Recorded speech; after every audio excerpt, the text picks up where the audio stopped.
విశ్వనగరంలో నరకం తప్పడం లేదు. స్మార్ట్ సిటీ డేంజర్ సిటీగా మారుతోంది. వరల్డ్ సిటీ అంటూ లీడర్లు ఢంబికాలు పలికినా గ్రేటర్ రియల్ పిక్చర్ దడ పుట్టిస్తోంది.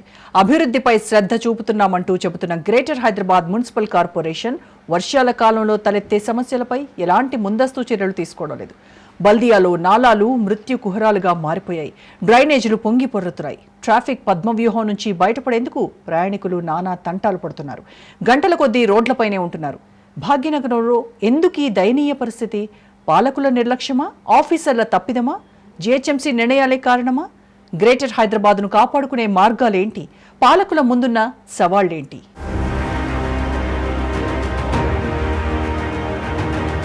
వర్ష బీభత్సం ప్రతి ఏటా కొనసాగుతూనే ఉంది. చినుకు పడితే భాగ్యనగరం చిత్తడవుతోంది. జడివానతో హైదరాబాదు అతలకుతలమవుతోంది. వరద ముప్పును నివారించేందుకే ప్రభుత్వం వేల కోట్లు ఖర్చు పెడుతోంది. అయినప్పటికీ హైదరాబాద్ మహానగర డ్రైనేజీ వ్యవస్థ అస్తవ్యస్తంగానే ఉంది. చిన్నపాటి వర్షానికి ఏ గాలిలో చూసినా డ్రైనేజీ నీళ్లు పారుతూనే ఉన్నాయి. ఎక్కడ నాలా ఉందో, ఎక్కడ మ్యాన్హోల్ ఓపెన్ చేసి ఉందో తెలియడం లేదు. ఈ దుస్థితికి కారణం ఏంటి? ప్రజల అవస్థలు పడ్డానికి బాధ్యులెవరు? ఇప్పుడు అందరి మదిలో మెదులుతున్న ప్రశ్నలు ఇవే. భయం భయం, క్షణక్షణం. ఎప్పుడు ఏ ముప్పు ఉందో తెలియని పరిస్థితి. గ్రేటర్ హైదరాబాద్లో అస్తవ్యస్తంగా ఉన్న నాలాలు నరకప్రాయంగా మారిపోయాయి. అడుగడుగున ఆక్రమణలతో కుచించుకుపోయి బీభత్సాన్ని సృష్టిస్తున్నాయి. ప్రభుత్వాలు, పాలకులు మారుతున్నా భాగ్యనగర రూపురేఖలు మారడం లేదు. హైదరాబాద్ సిటీలో నాలాల సమస్యకు మోక్షం కలగడం లేదు. జనాభా పెరుగుదలతో నీటి వినియోగం, కలుషిత జలాలు ఎన్నో రెట్లు పెరిగినా బల్దియాలో అండర్ గ్రౌండ్ డ్రైనేజీ సిస్టమ్ మారలేదు. నాలాల సామర్థ్యం పెరగడం లేదు. చినుకు పడితే చిత్తడే. చిన్నపాటి వర్షానికే భాగ్యనగరం తడిసి ముద్దైపోతుంది. గ్రేటర్ సిటీలో వర్షం ఏరులై పారుతుంది. కోట్ల రూపాయలను మురుగునీటి పారుదల కోసం ఖర్చు చేస్తున్నా ఫలితం మాత్రం శూన్యమే. ప్రజారోగ్యం ఎంతమాత్రం బాగుండటం లేదు. నాలల్లో పూడికి తీస్తున్నామని పైకి చెబుతున్నా ఆచరణలో అడుగు ముందుకు పడ్డం లేదు. 2000 సంవత్సరంలో భారీ వరదలు రావడంతో కిర్లోస్కర్ కమిటీ మాస్టర్ ప్లాన్ ఇచ్చింది. కానీ ఏం లాభం? దాన్ని పట్టించుకున్న పాపాన పోలేదు. గట్టి వర్షం పడితే చాలు రోడ్లు కాలువల్ని తలపిస్తున్నాయి. ట్రాఫిక్ పద్మవ్యూహంగా మారుతోంది. దీంతో వాహనదారులు గంటల తరబడి రోడ్లపై ఇరుక్కుపోవలసిందే. కిలోమీటర్ దూరం కూడా గంటల తరబడి క్యూలైన్ కట్టాల్సి వస్తోంది. మాదాపూర్, గచ్చిబౌలి, పంజాగుట్ట, సికింద్రాబాద్ ప్రాంతాల్లో ఫుల్ ట్రాఫిక్ జామ్ అవుతోంది. ఆఫీసుల నుంచి ఒకేసారి ఐటీ ఉద్యోగులంతా బయటకు రావడంతో వాహనాలు నిలిచిపోతున్నాయి. రోడ్లపై భారీగా వరద నీరు చేరడంతో వాహనాల రాకపోకలకు అంతరాయం కలుగుతోంది. మాదాపూర్ నుంచి కేపీహెచ్బీ వైపు వెళ్లే మార్గంలో చాలా మంది ట్రాఫిక్ జామ్లో చిక్కుకొని పోతున్నారు. మైండ్ స్పేస్ నుంచి ఐకియా మార్గంలో మెల్లగా వాహనాలు కదులుతున్నాయి. కిలోమీటర్ దూరం కూడా వెళ్లడానికి అర్ధగంట సమయం పడుతోంది. దీంతో ప్రతిరోజు నరకయాతన పడుతున్నారు వాహనదారులు.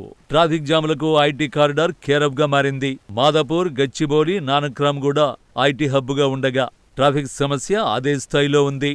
అరగంట వాన పడితే చాలు మెయిన్ రోడ్లన్నీ చెరువుల్లా మారుతాయి. శిల్పారామం ఎదురు bus stop, Kothaguda bus stop, Madhapur Bata showroom, nectar garden, Rayadurgam metro station కింద బయోడైవర్సిటీ జంక్షన్, ట్రిపుల్ ఐటీ ఎదురుగా రాడిసన్ హోటల్, ఐకియా వెనకాల రోడ్లపై వరద నీరు నిలిచిపోయింది. క్లియర్ అవడానికి చాలా సమయం పట్టే అవకాశం ఉంది. 3-4 లేన్ల రోడ్డులో వెళ్లే కార్లు, బస్సులు, బైకులు 1-2 లేన్లలో వెళ్లాల్సిన పరిస్థితి ఉంటుంది. దీంతో దగ్గరగా ఉన్న ప్రాంతాలకు వెళ్లేందుకు కూడా నానా ఇబ్బంది పడుతున్నారు. గ్రేటర్ హైదరాబాద్లో వరద నీరు బయటకు పోయేందుకు సరైన ఏర్పాట్లు లేవు. నిజాం పాలకులు హైదరాబాద్లో రెయిన్ వాటర్ మేనేజ్మెంట్ చేపట్టారు. నీళ్లు చెరువుల్లోకి, కుంటల్లోకి పోయేలా రోడ్ల పక్కన డ్రైన్లు కట్టించారు. నిజాం పాలనలో హైదరాబాద్లో మెరుగైన నాలా వ్యవస్థ ఉండేది. కానీ ఇప్పుడు గ్రేటర్ సిటీగా మారిన నగరానికి పాత నాలా వ్యవస్థ ఏమాత్రం సరిపోవడం లేదు. భాగ్యనగరంలో భారీ వర్షం కురిస్తే ఎన్ని ప్రాంతాలు సేఫ్ అంటే బల్దియాలో ఏ అధికారి చెప్పలేని పరిస్థితి. గ్రేటర్లో ఉన్న నాలాల్లో పూడికితీత పనులు అంతంత మాత్రంగానే కొనసాగుతున్నాయి. వర్షాల కారణంగా నాలాలు కొట్టుకుపోయిన సంఘటనలు కోకొల్లలు. 5 ఏళ్లలో వచ్చిన భారీ వర్షాలు భాగ్యనగరాన్ని ముంచెత్తాయి. చాలా ప్రాంతాల్లో ఇళ్లలోకి నీరు చేరి రోజుల తరబడి నిలిచిపోయాయి. వందలాది కాలనీలు నీట మునిగి బురదమయంగా మారాయి. అయినా పాలకులు గుణపాఠాలు నేర్చుకోవడం లేదు. సమస్యల పరిష్కారం కోసం చిత్తశుద్ధితో అడుగులు వేయడం లేదు. మరోవైపు గ్రేటర్ హైదరాబాద్లో అనేక చెరువులు కనుమరుగయ్యాయి. చెరువు ప్రాంతాల్లో లేఅవుట్లు వేసి అమ్మడం, భవనాలు నిర్మించి విక్రయించడం కామన్ అయిపోయింది. ఎఫ్టీఎల్ పరిసర ప్రాంతాల వాసులు వరద ముంపునకు గురవుతున్నారు. దీంతో ఇళ్లు కొనుక్కున్న వాళ్లంతా నరకం చూస్తున్నారు. ఎవరో చేసిన తప్పిదానికి మరొకరు నరకం అనుభవిస్తున్నారు. చెరువుల్లోకి కొందరు అక్రమంగా చొరబడితే మరికొందరికి ప్రభుత్వాధికారులు ఇష్టారాజ్యంగా పర్మిషన్లు ఇచ్చేశారు. ఇదే సామాన్యుడికి శాపంగా మారింది. 1975లో జరిగిన ఓ సర్వే ప్రకారం చెరువుల సంఖ్య 159గా తేలింది. 2000 నాటికి చెరువుల సంఖ్య 40కి పడిపోయింది. సరిగ్గా 25 ఏళ్ల తర్వాత అవి వేళ్ల మీద లెక్కబెట్టే సంఖ్యకు చేరుకున్నాయి. ఉన్న చెరువులు ఆక్రమణలతో కుచించుకుపోయాయి. చెరువులు కుంటలు ఉండాల్సిన చోట కాంక్రీటు భవనాలు వెలియడంతో నీళ్లు భూగర్భంలోకి చేరే పరిస్థితి లేకుండా పోయింది. భూగర్భ డ్రైనేజీ వ్యవస్థను మెరుగుపరిస్తే తప్ప మురుగునీటి బాధలు తప్పేలా లేవు. తాగునీటి కాలుష్యం, మురుగునీరు అపరిశుభ్రత కారణంగా అతిసారం, డెంగ్యూ, మలేరియా వంటి ప్రమాదకర వ్యాధులు ప్రజలపై దాడి చేస్తున్నాయి. తెలంగాణలో జలకారక వ్యాధులతో ఏటా లక్షలాది మంది అనారోగ్యం పాలవుతున్నారు. అయినా పట్టించుకునే నాథుడే లేడు. ప్రజల ప్రాణాలు గాల్లో కలిసిపోతున్నా చోద్యం చూస్తున్నారే గాని పాలకులు దిద్దుబాటు చర్యలైతే చేపట్టడం లేదు. ప్రపంచవ్యాప్తంగా అనూహ్యంగా పెరిగిపోతున్న పట్టణీకరణ దేశానికి అనేక అనర్థాలు తెచ్చిపెట్టబోతోందని ప్రపంచ బ్యాంకుకు చెందిన global facility for disaster reduction and recovery సంస్థ హెచ్చరించింది. దీని ప్రభావం మన దేశంపైన తీవ్రంగానే ఉండబోతోంది.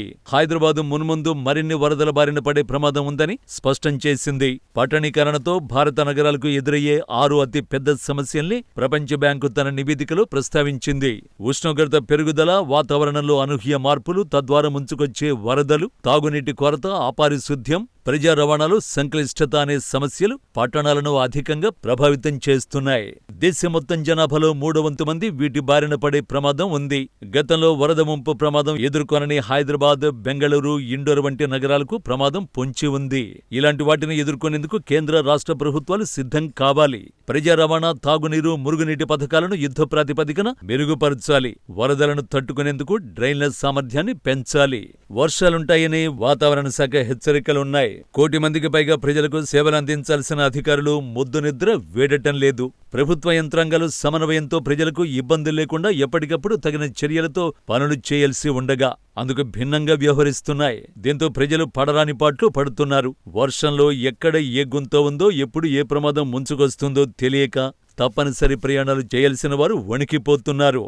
కోట్లకు కోట్లు ఖర్చు, అంచనాకు మించి లెక్కలు, ఏటా ఆధునీకరణకు భారీగా నిధులు. అయినా ఫలితం మాత్రం శూన్యమే. బల్దియా తీరు అస్సలు మారడం లేదు. నగర శివాలతో పాటు శివారు నడిబొడ్డున చిన్నపాటి వర్షమైన వణుకు పుట్టిస్తోంది. వాన పడితే మురుగునీరు ప్రవాహంలో ఉప్పొంగుతోంది. ఇప్పటికైనా డ్రైనేజీ వ్యవస్థ రీడిజైన్ చేయాల్సిన అవసరం చాలా ఉంది. ఆక్రమణలకు గురైన చెరువుల్ని పునర్నిర్మించాలి. ప్రమాదాలు పునరావృతం కాకుండా రక్షణ చర్యలు చేపట్టాలంటున్నారు స్థానికులు.